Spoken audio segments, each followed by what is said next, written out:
இந்த ஆலயம் உனக்காக.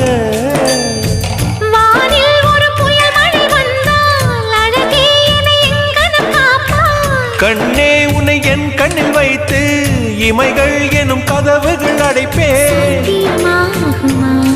நான் சத்தியம் செய்யவா?